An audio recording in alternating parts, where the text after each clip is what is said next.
I used to think pixie cuts were for other women, the effortlessly chic ones, not me. Then I turned 71 and realized I'd been avoiding the one haircut that could have been working for me for a decade. If you've got fine or thinning hair and you've been scared of going short, this video is going to change your mind completely. I'm covering 4 specific pixie cuts that photograph beautifully, feel age-appropriate, and actually flatter a softer jawline instead of fighting it. I researched the best cuts and styling techniques for women over 50 so you get real answers, not generic advice. If you haven't already, hit subscribe. I cover this every single week. Part 1. The soft crop that erases a decade. Most women think a pixie has to be severe to look intentional. That's backwards. The softest version of this cut is actually the one that reads the most expensive. It's called the soft crop, and stylists rarely explain why it works the way it does. Here's the part nobody tells you. A pixie with hard, blunt edges pulls attention straight to the jawline. And on a softer, more mature jaw, that's the last place you want a straight line landing. The soft crop does the opposite. Every edge around the face is textured and broken up, never blunt, so the eye keeps moving instead of stopping at your chin. I heard from a viewer named Carol last spring. She'd worn the same chin-length bob for almost 20 years because she was terrified short hair would age her. When she finally tried the soft crop, her daughter didn't recognize her in the waiting room photo. Not because she looked different, because she looked like herself again, just clearer. The fix here is specific. Ask your stylist for a soft crop with point-cut edges throughout, not scissor-over-comb blunt cutting. Point cutting creates those broken, irregular tips that catch light instead of sitting flat. Length stays short at the nape, gradually longer through the crown, with the front pieces left just long enough to sweep to one side. That sweep matters more than people realize. A side-swept front section softens the whole face instantly, because it creates a diagonal line instead of a straight one. Diagonal lines read as movement. Straight lines read as static, and static reads as older, whether that's fair or not. Here's the result you're actually paying for. When the eye moves in soft diagonals instead of stopping at hard edges, people read your whole face as more relaxed, more approachable, and yes, younger. Not because the cut erased anything, because it stopped drawing a map straight to the one feature you didn't want highlighted. Ask for one more thing at your appointment. Request that the stylist keep at least half an inch more length on top than you think you want. Fine hair loses visual density fast when it's cut too short at the crown. And that's the single biggest reason soft crops go wrong on first attempts. Too short on top, and you lose the very volume that makes this cut work in the first place. Styling it at home takes 90 seconds. Rough dry with your head tipped forward. Apply a dime-size amount of light mousse at the roots only, then fingerstyle the top forward and to the side while it's still slightly damp. No brush required. No hot tools required. That's the whole routine, and it holds all day. The before and after here is stark. Before, a flat, overgrown bob with no shape, hair pulled straight back out of habit rather than choice. After, a soft point-cut pixie with a side-swept front, visible root lift and edges that move. Same woman. Completely different read. But the soft crop isn't the only pixie that works this kind of magic. And the next one on this list solves a completely different problem. One that has nothing to do with your jawline, and everything to do with what your hair does the moment you step outside on a humid day. Part 2. The textured pixie that beats humidity and frizz. If your hair turns into a frizzy halo the second you walk outside, you've probably blamed the weather. It's not the weather. It's the haircut. Blunt, one-length pixies have nowhere for frizz to go. So every flyaway stands straight up and announces itself. A properly textured pixie does the opposite. It gives frizz somewhere to disappear into. This is the cut I hear about most from viewers who live somewhere humid. A woman named Doris wrote to me from Florida last summer, saying she'd given up on short hair entirely because by 10 a.m. it looked like she'd been electrocuted. The problem wasn't her hair type. It was that her pixie had been cut with even, uniform layers instead of texturized ones. Here's what a textured pixie actually is technically. Instead of every strand in a section being cut to the exact same length, the stylist uses point cutting and slide cutting to create irregular, varied lengths within each section. Some pieces sit slightly shorter, some slightly longer, layered on top of each other like shingles instead of one flat plane.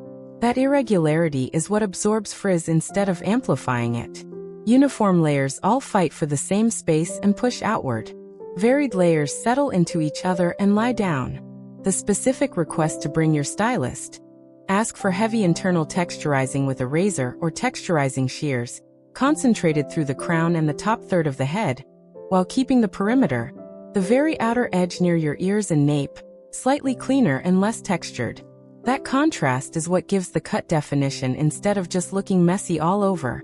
Here's the actual result Doris told me about 3 weeks after her cut.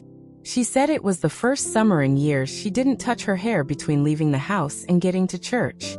That's not a small thing. That's the difference between a haircut that costs you a styling routine every single day and one that just works with what your hair already wants to do. There's a product piece here too, and it matters. A cream-based texturizing paste, not a gel and not a heavy pomade, applied to towel-dried hair before you even pick up a dryer.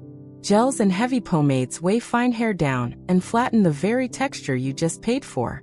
A light cream paste, about a pea-sized amount, worked through with fingertips starting at the ends, reinforces the separation the cut already built in. Drying technique matters just as much as product. Dry with a diffuser attachment on low heat, scrunching gently upward toward the scalp rather than pulling the dryer straight down through the hair. Pulling down flattens texture. Scrunching upward encourages it to hold its shape as it dries. The before and after tells the whole story without a single word needed. Before, uniform, blunt layers standing away from the head in a stiff, frizzy halo by midday. After, deliberately irregular, textured layers that lie close, move naturally, and actually look more finished the longer the day goes on, not less.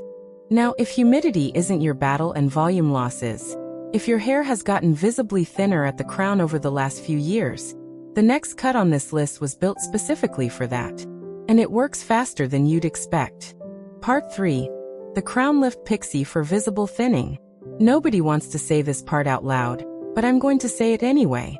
If you can see more scalp at your crown than you used to, you've probably been cutting your hair longer to compensate, thinking length hides the problem. It does the opposite. Length at the crown weighs thin hair down flat against the scalp, which makes the thinning look worse, not better. The Crown Lift Pixie was designed around exactly this problem, and it's the cut I recommend most often when a viewer describes this specific concern to me. The core idea is simple once you hear it. Short hair at the crown doesn't have the weight to lie flat, so it stands up slightly on its own, which visually multiplies the amount of hair the eye perceives. A viewer named Ruth told me she'd spent almost 2 years wearing hats to church because she was embarrassed about her part line widening. When she finally tried a Crown Lift Pixie, she said the strangest part wasn't how it looked, it was how much lighter her head felt by the end of the day, because there simply wasn't 3 extra inches of dead weight pulling everything down anymore. Here's the technical request for your stylist. Ask for short, graduated layers concentrated specifically at the crown. Cut to roughly 1 to 1.5 inches in that zone, with the length gradually increasing as it moves toward the perimeter. This is called internal graduation, and it's the single most important phrase to use at your appointment, because it tells the stylist exactly where the volume building work needs to happen. The reason this technique works isn't styling trickery, it's physics. Shorter hair has less weight per strand pulling it toward the scalp. When you cut the crown shorter than the surrounding sections, those shorter strands naturally stand slightly away from the head instead of lying flat, and that small amount of lift is enough to visually close a widening part line. Ruth's actual result 6 weeks in, her part line, which she said had been visibly widening for over a year, was no longer something anyone could see unless they were looking for it. Not because her hair grew back, because the cut redistributed how the eye reads density across her scalp. There's one product step that makes a real difference here, and it's not expensive. A root lifting spray, applied at the roots only while hair is damp, focused specifically at the crown before any other product goes on. Work it in with fingertips, not a comb, right at the root line. This gives the graduated layers something to grip onto as they dry, which extends the lift through the whole day instead of just the first hour after styling. Blow-dry technique seals it in. Dry with your head tipped fully upside down for the first 2 minutes, focusing airflow directly at the roots at the crown, then flip back up and finish the rest of the head normally. That upside-down phase is doing almost all the volume work. Skip it, and you lose most of the benefit the cut was built to give you. The before and after speaks for itself. Before, hair grown longer to compensate for thinning, lying flat and heavy against a visibly widening part. After, a short graduated crown with genuine root lift, part line closed, scalp coverage visually restored without a single extra strand actually added. I'll admit something here. Of all 4 cuts on this list, this is the one I get the most emotional messages about, because thinning hair touches something a lot deeper than vanity for most women. So the last cut on this list isn't just about looking good.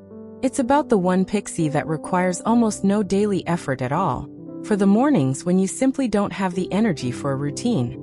Part 4. The Wash NGO Pixie for effortless mornings. Here's something I don't think gets said enough. Not every woman wants a haircut that requires a routine. Some mornings you just want to towel dry, run your fingers through it, and walk out the door looking put together without spending 20 minutes on it. Most Pixie cuts don't actually allow for that, no matter what the Salon brochure promises. This last cut is the exception, and it's built entirely around a technique called disconnected layering. Instead of layers that blend gradually into each other, disconnected layering creates deliberate, slightly abrupt shifts between sections, a shorter nape, a distinctly longer top, with almost no blending in between. A viewer named Pat told me she'd tried 3 different Pixie cuts over the years and given up on all of them because each one demanded a diffuser, a specific mousse, and 15 minutes she genuinely didn't have most mornings. When her stylist finally recommended disconnected layering, she assumed it would be just as much work. It wasn't. She said it was the first shortcut in her life that looked intentional straight out of the shower. Here's why disconnection specifically solves the effort problem. Because the sections are cut with deliberate shifts rather than smooth gradients, the cut itself creates shape and definition. You're not relying on styling technique to build the structure, because the scissors already built it. Blended, gradual layers need heat and product to create movement, because the cut alone is flat and uniform. Disconnected layers already have movement built into the architecture. The specific request for your stylist. Ask for a disconnected Pixie with the nape and sides cut close and short, and the top section left longer with a clean, deliberate line where the 2 lengths meet, no gradual blending between them. This is different from graduation, which blends. Disconnection intentionally doesn't. Pat's actual routine now, 3 months in, towel dry, a small amount of light cream through the top section only with her fingers done. No dryer most days unless she's leaving the house within the hour. She told me the compliments she gets now are almost always some version of, "How do you always look so put together?" And she just laughs because it takes her under 2 minutes. The one thing worth investing in here isn't a product, it's the return visit.